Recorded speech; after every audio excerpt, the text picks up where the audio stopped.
Maintenant, on va commencer par créer une access list maintenant qui bloquera tout le trafic de ce réseau, c'est-à-dire qui empêchera ce réseau de communiquer avec LAN 2. On considère ça c'est LAN 1 et ici c'est LAN 2. Ok. Maintenant, on va dans notre routeur pour la création de notre liste d'accès. On va ici dans notre routeur en mode configuration globale, conf T. On veut bloquer le trafic en provenance du réseau 192.168.100.0. C'est-à-dire, on ne veut pas que ce réseau communique avec le réseau 172.31.10.0. Maintenant, étant donné qu'on utilise des listes de contrôle d'accès standard, et vous savez déjà que les listes de contrôle d'accès standard filtrent seulement l'adresse IP source. Donc, l'information qu'on doit donner ici, c'est l'adresse IP source. Maintenant, c'est l'adresse de ce réseau. Maintenant, on fait access list control. OK? Access list. On met le numéro de l'access list. Maintenant, qu'est-ce qu'on veut faire? On veut bloquer ce réseau et autoriser tous les autres. On va bloquer d'abord ce réseau. On met deny. Et puis, on met l'adresse IP source. C'est 192, 168, 100.0. C'est l'adresse du réseau. Maintenant, on va mettre masque générique. Encore wildcard mask en anglais. Masque des sous-réseaux, c'est 255.255.0. Là, comme ça. Maintenant, pour masque générique, c'est l'inverse. C'est 0 à la place de 255 et puis 255 à la place de 0. Donc, on mettra 0.0.0.255. Donc, c'est générique. Maintenant, qu'est-ce qu'on dit? Tous les zéros, c'est-à-dire, on dit que le routeur doit vérifier cette partie. Voilà. Parce que pour cette partie, tous les bits sont à 0. Dès que ça correspond, eh bien, le routeur bloquera le trafic. Il ne va pas tenir compte de cette partie. Parce qu'on parle là du réseau. Vous savez que ça c'est Net ID et cette partie c'est Host ID. Ok, ça c'est l'adressage IP. Fait Enter. Maintenant, si on veut bloquer, alors je vais profiter de cette occasion pour vous le dire. Dans une liste de contrôle d'accès, on ne peut pas avoir que des deny. Il faut qu'il y ait quand même permis. On ne peut pas bloquer tout. Parce que si on met deny, eh bien, c'est-à-dire il n'y aura plus de communication. Parce que par défaut, eh bien, dans une liste de contrôle d'accès, il y a à la fin une implicite deny. Encore refus implicite. C'est très important. On va faire permit. On fait access list 1. Toujours access list 1. C'est la même liste d'accès. Hein? On est là. On dit permit. Voilà. Any. N'importe quel autre réseau maintenant est autorisé à communiquer. Sauf le réseau 192.168.100.0. Voilà. Maintenant, si on veut vérifier, on peut faire do. On fait show access list. Voilà.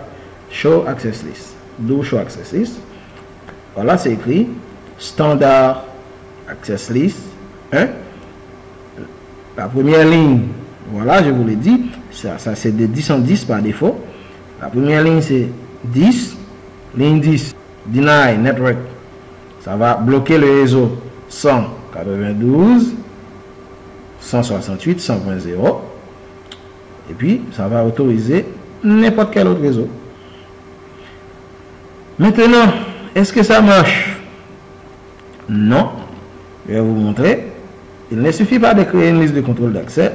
mais il faut l'appliquer à une interface. Maintenant, si on fait ça, voilà, on voit que le réseau 192.168.100.0 fonctionne, alors communique correctement avec l'autre réseau.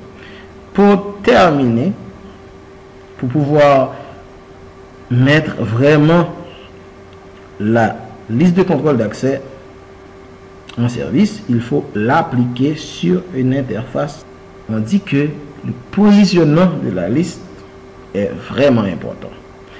Étant donné qu'on travaille avec les listes de contrôle d'accès standard, on sait que les listes de contrôle d'accès standard doivent être placées sur l'interface qui est plus proche de la source. Plus proche de la source. L'interface qui est plus proche de la source, ici, notre routeur maintenant a deux interfaces qui vraiment sont connectées. C'est interface FA01 et FA00. Donc l'interface qui est plus proche de la source, c'est-à-dire la source ici c'est ce réseau, donc c'est l'interface FA00. Donc on appliquera notre liste de contrôle d'accès sur l'interface FA00. Voilà. On passe en mode configuration interface. Interface FA00. Maintenant, on met IP access group. On met c'est quel access list qu'on appliquera, c'est l'access list numéro 1. C'est comment? C'est en entrant ou en sortant? C'est en entrant de cette interface, parce que pour que le réseau 192.168.100.0 puisse communiquer avec ce réseau, les paquets doivent entrer d'abord par FA00. Donc c'est à l'entrée qu'il faut les analyser. Donc pour cela, on dit sur l'interface FA00, on met IP access group. On dit numéro 1, c'est-à-dire on va utiliser l'access list 1 qu'on avait configuré. Ok, cet access list là. Et on dit c'est in, c'est-à-dire à l'entrée.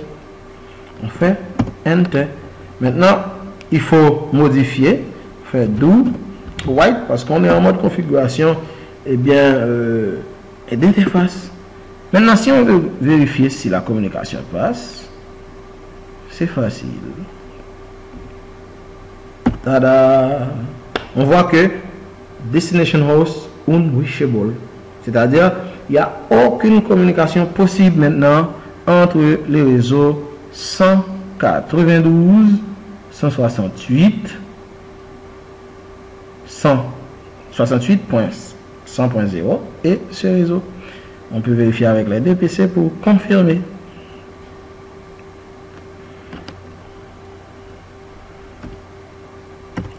Tada, ça ne fonctionne pas. Parce que maintenant, on dit, voilà, le réseau 192.168.100.0, vous n'êtes plus autorisé à communiquer avec le serveur qui est là. Ça, c'est la liste de contrôle. Donc, ça, c'est les règles qu'on met sur notre routeur. C'est très important. On va essayer de voir un autre scénario. On peut supprimer notre liste de contrôle d'accès. On va laisser la liste numéro 1 appliquée sur notre interface. On va supprimer tout simplement la liste de contrôle d'accès et recréer cette liste pour pouvoir autoriser seulement le poste de travail 192.168.100.10 et bloquer le reste du réseau. On va conft,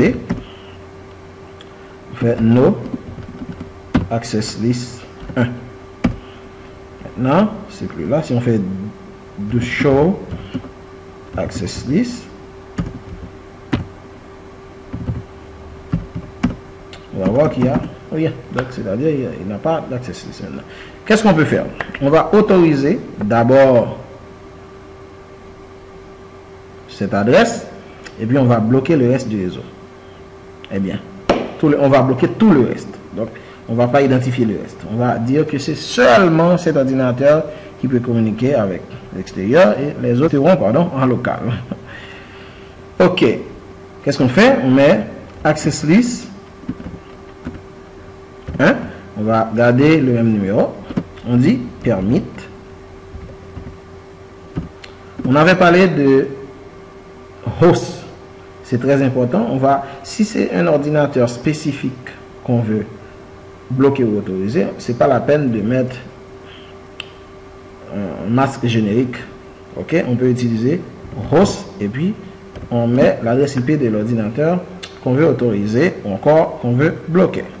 C'est 192.168.100.10. Voilà, permit. Et puis on bloquera tout le reste. Donc c'est deny. C'est access list. Et puis deny et nous. On bloquera le reste. Très important. Maintenant, si on fait un show one ou encore un show, alors do show access list. Alors on met do parce qu'on n'est pas en mode privilégié. Donc pour pouvoir exécuter une commande du mode privilégié, pendant qu'on est en mode de configuration, on doit ajouter do devant la commande. Access list. Voilà, c'est créé. Maintenant, on va vérifier est-ce que autre 100 maintenant peut communiquer avec les réseaux extérieurs. Voilà. Tadam, ça passe. Bravo. Est-ce que autre 100.11 peut faire ça? Je ne crois pas parce que c'est pas autorisé. Voilà, destination host unwishable. Donc, merci donc pour votre attention. J'espère que vous avez bien compris la présentation d'aujourd'hui et on va continuer à vous aider à comprendre la notion des listes de contrôle d'accès. Donc, notre prochaine présentation, ce sera sur les listes de contrôle d'accès étendues. Merci, à la prochaine.